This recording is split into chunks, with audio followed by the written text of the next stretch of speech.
Actually, our next topic we'll be talking about is family relationship, the mental, physical, and emotional challenges it has on teens. Well, firstly, I would love to ask you, do you have a good relationship with your family members? Yes. Okay, that's impressive.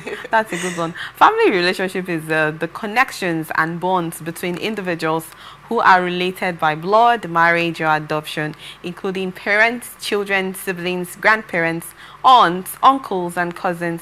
When a teenager is unable to blend in amongst families due to thoughts of feeling alone, these conflicts arise as some of teenage problems. We have that poor communication. This can manifest as teenagers feeling their parents don't listen to their opinions, or parents not understanding the challenges teenagers face due to hormonal changes and social pressure. Another is lack of control. Parents might try to micromanage their teenager's life, leading to frustration and resentment from the teen as they crave more autonomy.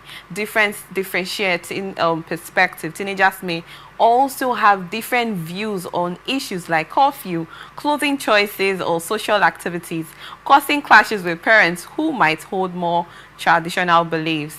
I actually wanted to ask, do you wear trousers? Okay, Yes.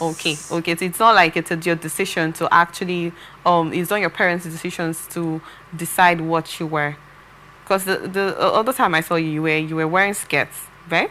And today you're actually wearing skirts. But that's a good one. But I'm not going to ask you deep questions about families. But when it comes to decisions where parents have to tell you, in situations where parents have to decide what you have to wear, do you think as a growing teenager, it's actually a commendable one that you should be listening, you should listen to your parents and dress as they want you to? Yes, I feel like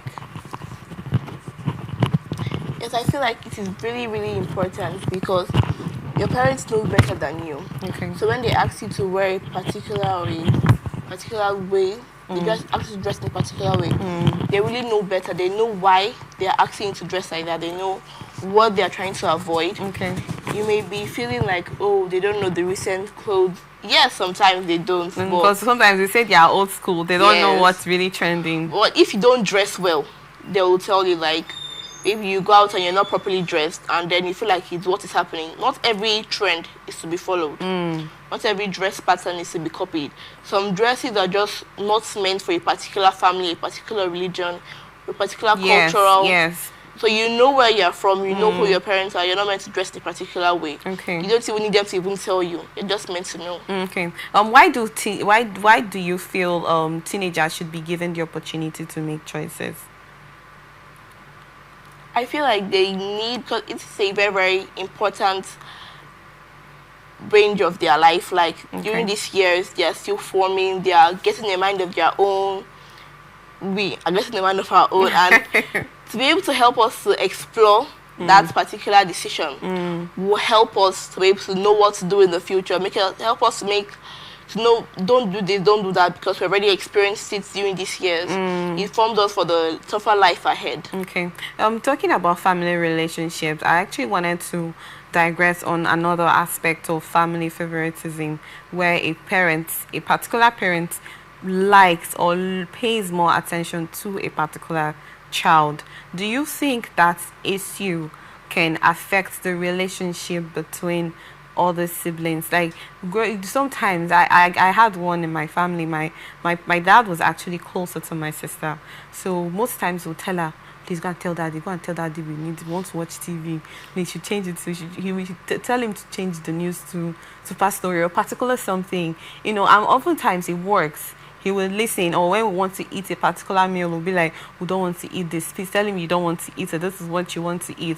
And we noticed growing up, we started working, and then at some point it was more like this attention was given to this particular sibling more than us. Do you feel that in that issue, do you think it can affect the relationship between other siblings? Yes, most people have a particular personality trait that most people get jealous. Some don't even care. Okay. When you prefer another child to another child. Maybe like, oh, this one is smarter than you.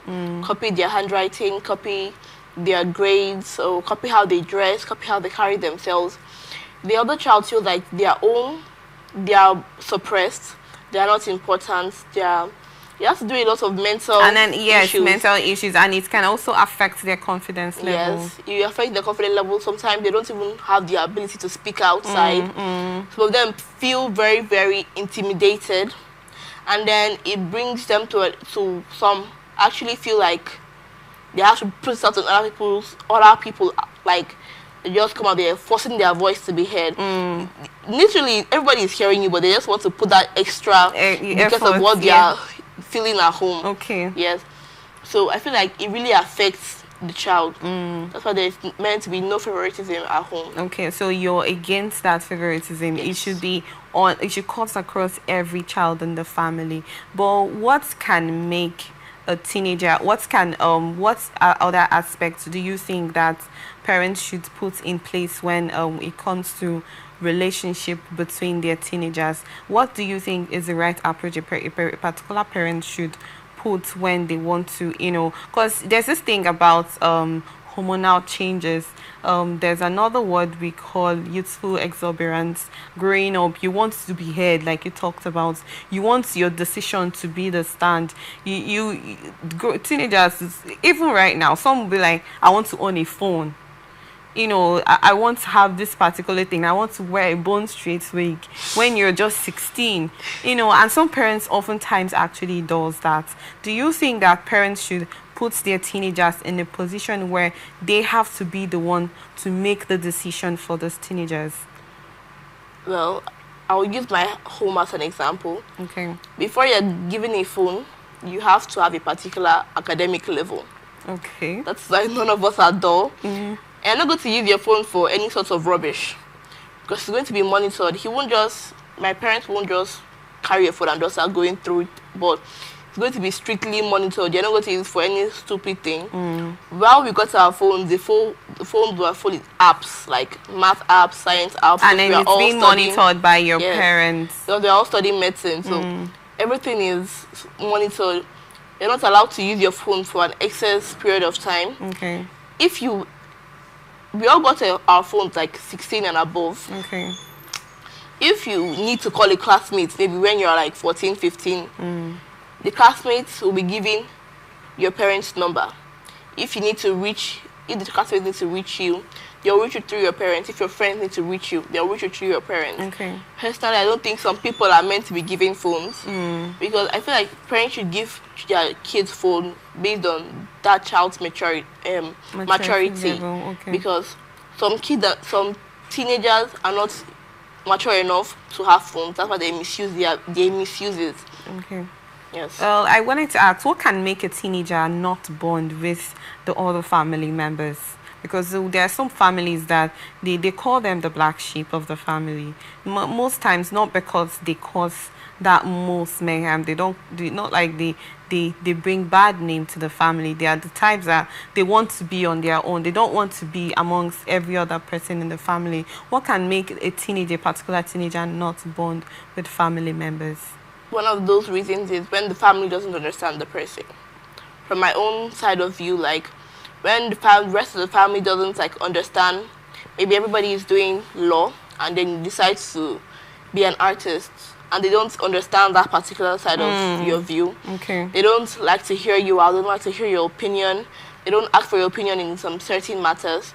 You just feel like you're not important, so you just tend to be on your own. Okay. The person tends to be withdrawn for that kind of situation. Type of Do you think there are some people that were actually born to be that way on their own and not want to be in the midst of other people? Yes. Okay. Yes. Does parent relationship affect the teenager? Like father and mother relationship, do you think it can affect the teenager? In what way? Very well. When the parents are both supportive of that child, they try to bring out the best in you at every given point in time. You already, because of how your parents treat you and how you are treated at home, you already know your worth, you already know what you are good at, you know how to act, because you see the love in your home. So that's already built in you, that's already instilled in you. So you you know how to act when you're outside. Okay. You know how to behave yourself. You know what to do. You know what not to do. That is why it's very important. You know what to tell your parent, because some parents don't have a close relationship with their children. So yeah. a lot of things happen, they're not even informed. But because of that kind of close relationship, when one thing happens, you know to tell them, you know not to do this in public, you know not to do that. Okay. And I mean, in sense of father and mother relationship, because sometimes we see families that the father, but let's say the father might not always be in good terms with the wife, or they are always having misunderstanding in the home, or something always trigger altercation in the home all the time. Do you think that has any effect on the life of a teenager that sees that happening? Yes, the constant quarrels in the home would usually bring some mental like problems. Not mental like as in the person going mad, but like depression, anxiety.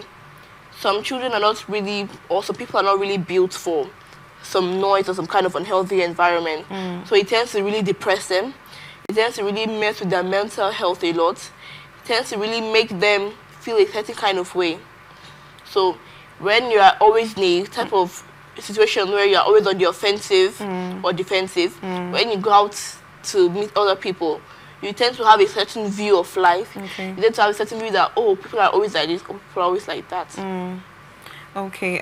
Quickly, what message do you have to say to certain parents that actually have altercation in front of their children? Can you give out the bad effect it has on the life of a growing teenager? The bad effects of parents not always like being there to support them. They feel intimidated in most times, or they turn out to be bullies to put that pain that they have in themselves, the lives of other in the people. lives of other people. Okay, so most times those ones that turn out to be bullies in school were actually from effect from the home. Yes. Okay. They turn out to like want to put that hate on other people. That gift that is given to them to do a particular thing gets suppressed because they are not shown that particular love that they're meant to be shown at home. Okay. Their academics drop, their social interactions drop, and that can hinder their bright future, bright destiny. Okay, So and they can also succumb to peer pressure. Yes. Okay.